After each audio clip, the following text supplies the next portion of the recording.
Hola, ¿qué tal? Mi nombre es Ramiro Perea, yo soy urólogo pediátrico, soy parte del equipo de trasplante renal y vamos a evaluar de la evaluación urológica pre-trasplante renal. Bueno, hablando un poco de enfermedad renal, sabemos que la incidencia y la prevalencia de pacientes con enfermedad renal crónica terminal y sobre todo en la edad adulta va aumentando a lo largo de los años. Para tener una idea de la incidencia comparando la población pediátrica con la adulta, vemos una prevalencia en pediátricos de 9 a 12 cada 1.000.000 versus 708 cada 1.000.000. También van a variar en estos dos grupos las causas, siendo en la etapa pediátrica, o sea, más cercana al nacimiento, las uropatías obstructivas o el reflujo o las asplasias y displasias renales como mayor porcentaje de pacientes en los que vamos a evaluar en la evaluación pretrasplante versus que en la población adulta en general son diabéticos o con enfermedades vasculares. Muchos no conocemos el diagnóstico por el cual están con una enfermedad renal crónica terminal y las uropatías en general están entre debajo del 15%. El trasplante renal en esta población creciente es cada vez más considerada, si bien no implica curar al paciente, sino es un método más como sustitución de la función renal con potenciales riesgos y beneficios. Bueno, ¿qué quiere decir esto? Bueno, que no todos los pacientes en la enfermedad crónica renal terminal los vamos a poder trasplantar. Siempre hay riesgos de recurrencia de enfermedad, rechazo, infecciones, efectos adversos a la medicación y sobre todo la que no queremos, la que queremos tratar de identificar los cirujanos es evitar las complicaciones quirúrgicas y las complicaciones urológicas, que van entre un 13% y 5,6% respectivamente. Los urólogos, bueno, queremos identificar los factores modificables para que el paciente tenga la menor cantidad de complicaciones quirúrgicas, urológicas, que si bien están alrededor del 5%, cada una de estas puede implicar la pérdida del injerto. Y el otro factor a modificar o tratar de controlar son las infecciones urinarias, que son bastante frecuentes en los trasplantes renales y sobre todo en los urópatas. Es importante tener la noción del tracto urinario, tanto superior como inferior, como para entender cómo uno lo estudia. Bueno, en el tracto urinario superior, o sea, en los riñones y uréteres, uno va a descartar reflujo o que estén obstruidos, o que tengan tumores o que tengan cálculos. El tracto urinario inferior, básicamente la vejiga, la uretra y los uréteres distales, es el reservorio al cual vamos a conectar el posible injerto renal. Entonces tenemos que ver cómo se llena, o intuir por lo menos, cómo se llena, qué capacidad tiene y cómo se vacía. Hay diferentes guías que han sido reportadas, pero en general la mayoría son similares, donde lo básico desde el punto de vista urológico para estudiar es la historia clínica, el examen físico, una ecografía con volumen eh, vesical residual postmicción, análisis de orina, PSA en varones mayores a 50 años, y luego otros estudios serán opcionales de acuerdo a los datos que tenemos. Y una manera de poder de clasificarlos luego y de entenderlos es si la diuresis está por encima o por debajo de los 300 mililitros. ¿Qué quiere decir esto? Bueno, que las poblaciones que orinan poco o no orinan nada, bueno, no nos van a dar tanta información sobre cómo está orinando ese paciente, si se infecta o no. Entonces en estos vamos a tener que estar más atentos y quizás pedir más estudios, como puede ser la cisturetrografía, urodinamia y demás. Las guías CADIGO, que son la Kidney Disease International Global Outcome, son guías que muestran y que van mostrándonos el acercamiento urológico a estos pacientes y en diferentes secciones nos van mostrando, bueno, recomendaciones a realizar según patologías urológicas. Por ejemplo, en la sección 7 habla de riñones poliquísticos, que son riñones en general de múltiples quísticos de gran tamaño, y que muchas veces, si estos dan síntomas, ya sea infecciones o sangrado, o sospechamos que tienen un tumor asociado, o bien son gigantes y no nos dejan espacio para un eventual injerto renal, está indicada la nefrectomía pretrasplante.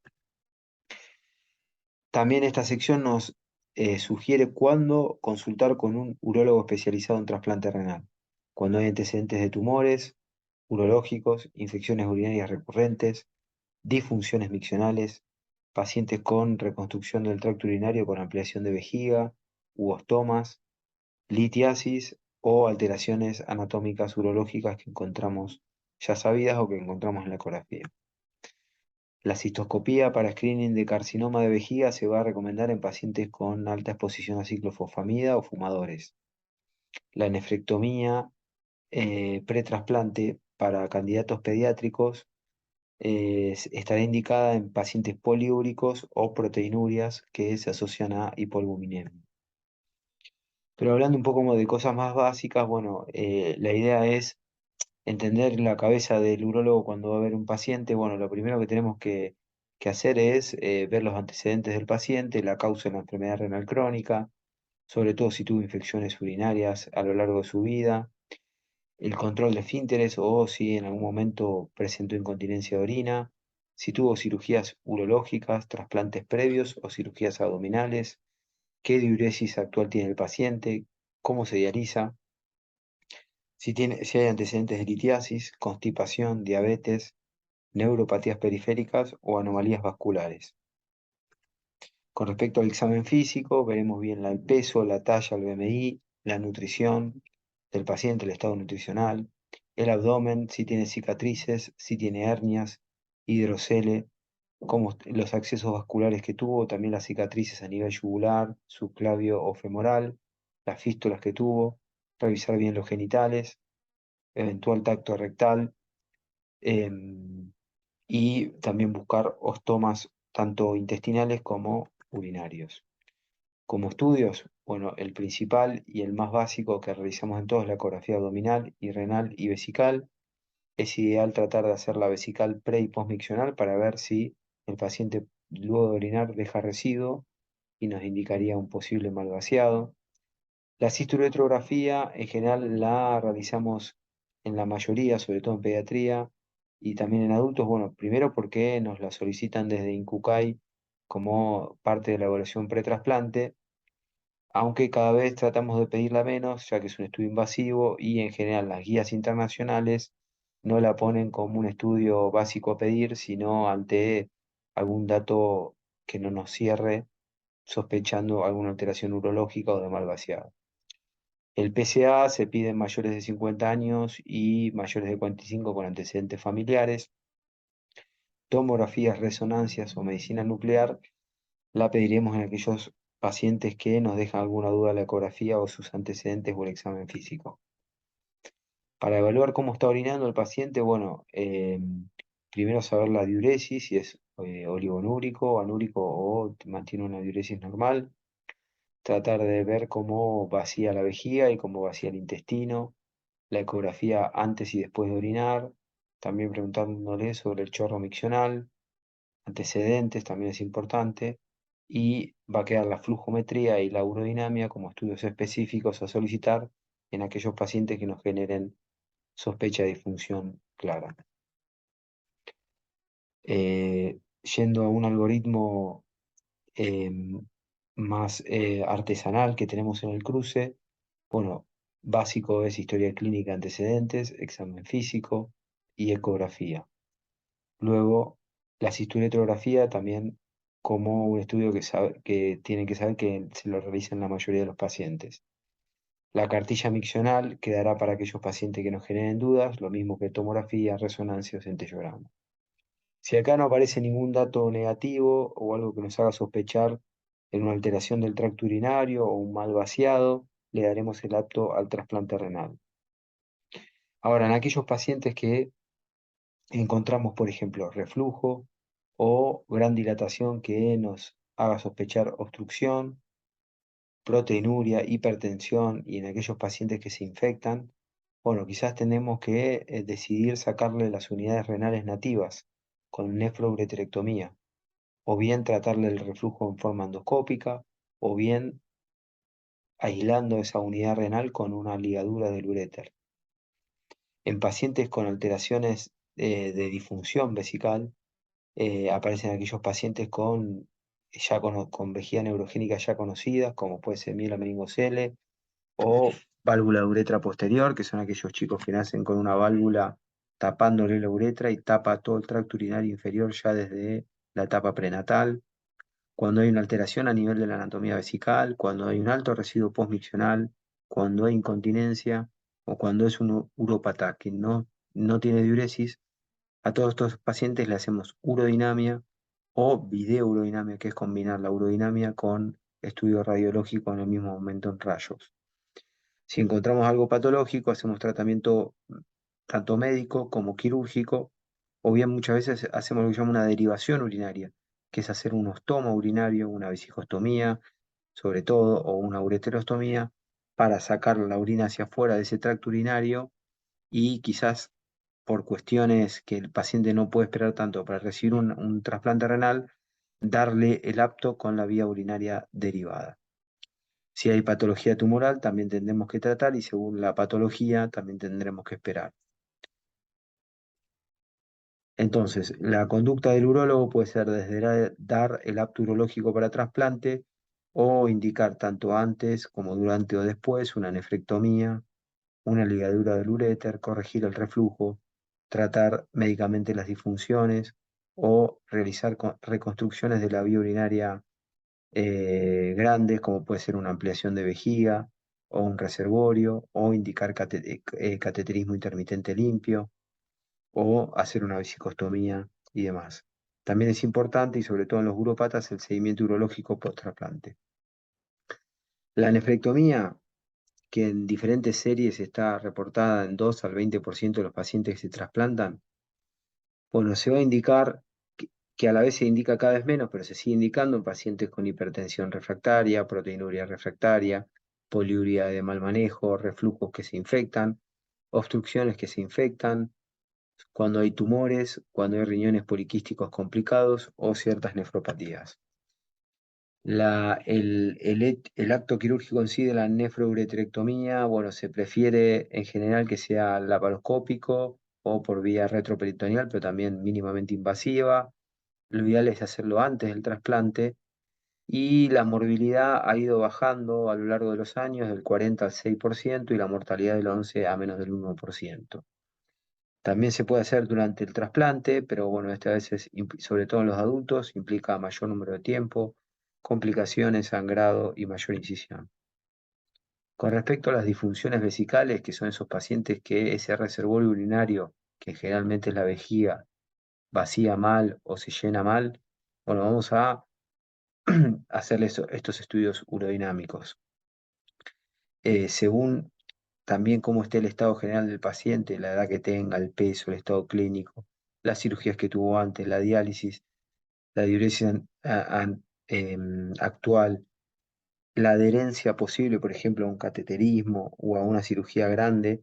Bueno, todas esas cosas las vamos a considerar para decidir o rechazar el apto urológico o bien indicarle un tratamiento médico, una cirugía vesical o bien derivarlo. En estos pacientes el riesgo mayor es la infección urinaria, que esto va a llevar a una disfunción del injerto. Siempre hay que diferenciarlo de las vejigas anúricas que están desfuncionalizadas, que esas no vamos a tener información de cómo están funcionando. Y es importante considerar que muchos de estos pacientes van a necesitar cateterismo, entonces ahí también evaluar bien la posible adherencia a un cateterismo. ¿Cuáles son las luces rojos de estas disfunciones vesicales? Bueno, rojo, infección urinaria, alto residuo, ya sea en la ecografía o en la cisturetro, próstata agrandada, engrosamiento de la pared vesical, dilatación de la vía urinaria, reflujo, incontinencia, dificultades para orinar y sensaciones de mal vaciado. La inervación vesical se da a través del sistema simpático, parasimpático y somático y Estas las vamos a estudiar con medidas, estas disfunciones las vamos a estudiar con medidas básicas, como es los antecedentes, una ecografía pre y postmiccional para valorar residuo y una cartilla urinaria. La cartilla urinaria no es más que anotar a qué hora orina el paciente, con qué volúmenes maneja y si está continente o no, y de esa manera uno poder intuir si es una vejiga que vacía mal o una vejiga con sobreactividad que se contrae a cada rato, ver bien qué capacidad tiene esa vejiga y demás. La flujometría es un estudio que realizamos los días jueves en rayos y básicamente lo que hacemos es hacer orinar al paciente y de esa manera a través de un flujímetro, a medida que cae la orina, se mide el flujo de la orina y se hace un gráfico a partir de este. Y a partir de estos gráficos, que el normal es este, con forma de campana y con ciertos valores, uno puede intuir que tiene un vaciado sin ningún tipo de, con un flujo de vaciado sin alteraciones, o sea que uno puede intuir que hay una buena capacidad del detrusor vesical para contraerse y no hay obstrucciones a nivel de la uretra o del cuello vesical. Cuando se empiezan a espaciar en el tiempo o cuando se interrumpen, uno puede ir pensando en alguna obstrucción, siempre pensando, por ejemplo, en la hiperplasia prostática benigna y en otras patologías menos comunes. Pero cuando ya se alarga, hay que estar pensando o que la vejiga no se contrae bien o que hay una obstrucción. La urodinamia es un estudio también que hacemos los jueves, un estudio un poco más invasivo. Colocamos dos sondas a través de la uretra, por la cual una se le realiza el llenado de la vejiga, y entonces recreamos el llenado de la vejiga. Con la otra sonda en la vejiga se mide las presiones adentro de la vejiga y otra sonda a nivel rectal para medir las presiones del abdomen. De esta manera tenemos las presiones del detrusor, tanto en la fase de llenado como en la fase de vaciado de la vejiga, y de esta manera tenemos una información mucho más fidedigna qué está pasando en esa vejiga y nos ayuda a tomar decisiones. Muchas veces las combinamos con estudio contrastado, o sea, con una cisturetro que se hace ahí en el mismo momento, con el paciente acostado en la camilla de rayos, y de esa manera podemos ver bien qué está pasando en la vejiga desde el punto de vista de presiones y también ir viéndolo con información radiológica, viendo bien la anatomía, viendo bien la forma de la vejiga, si hay reflujo, si queda residuo y cómo está la uretra. Estos son los modelos de vejiga a considerar, siendo las vejigas con altas presiones de llenado y con altas presiones de vaciado las de mayor riesgo a infección urinaria y a disfunción. Estas son vejigas que van a tener reflujo, que van a ser de paredes irregulares, con divertículos. Con respecto a la anuria, bueno, en general en los adultos, como tienen historia de mayor tiempo de diálisis, es mucho más frecuente y en general al no ser urópatas, la repercusión generalmente es mínima. Sí está el fantasma de las complicaciones técnicas, sobre todo en el trasplante, al ser una vejiga chica, y a veces cuesta más encontrar una vejiga chica y hacerle el reimplante del uréter a la vejiga, pero en general las complicaciones debido a una vejiga anúrica son bajas. Ahora, cuando aparece anuria y aparece uropatía, bueno, sí hay que estudiarlas bien, hay que buscar incontinencia. Muchas veces los anticolinérgicos mejoran la incontinencia y mejoran la capacidad vesical. En estos pacientes también a veces se considera colocar una sonda y ciclarlos antes del trasplante para aumentar la capacidad vesical. Con respecto a los pacientes mielomeningoceles, bueno, estos pacientes tienen el daño renal como la principal causa de morbilidad y mortalidad. 30 al 40% de estos ya tienen daño renal e incluso congénito. Entonces va a ser una población que en la edad adulta muchos van a querer trasplantarse. Van a tener hipertensión, van a tener historia de infecciones urinarias crónicas, reflujo, cirugías abdominales, cirugías de derivación ventrículo-peritoneal, cirugías urológicas también. Y los diferentes estudios que se encuentran en la bibliografía muestran que estos pacientes cuando se trasplantan tienen buenos resultados con respecto a la sobrevida, tanto del paciente como del injerto renal. Si bien tienen mayor probabilidad de infecciones urinarias y un postoperatorio un poco más complicado que el resto de los pacientes, vale la pena intentar el trasplante en estos pacientes. Volviendo un poco a las guías CADIGO, en la sección 11 habla de malignidad, bueno, que debemos, y con respecto al urológico, bueno, con respecto a próstata, al screening como la población en general, con respecto al carcinoma renal, en aquellos pacientes con más de 3 años de diálisis, enfermedad quística adquirida o nefropatía por analgésicos es recomendado en ecografía. El screening de carcinoma de vejiga con cistoscopía en aquellos con alta exposición a ciclofosfamida y fumadores. Bueno, cuando el paciente tuvo cáncer previo, si el cáncer activo, si hay cáncer activo, hay que descartar, excepto el de próstata de bajo grado, un Gleason debajo de 6.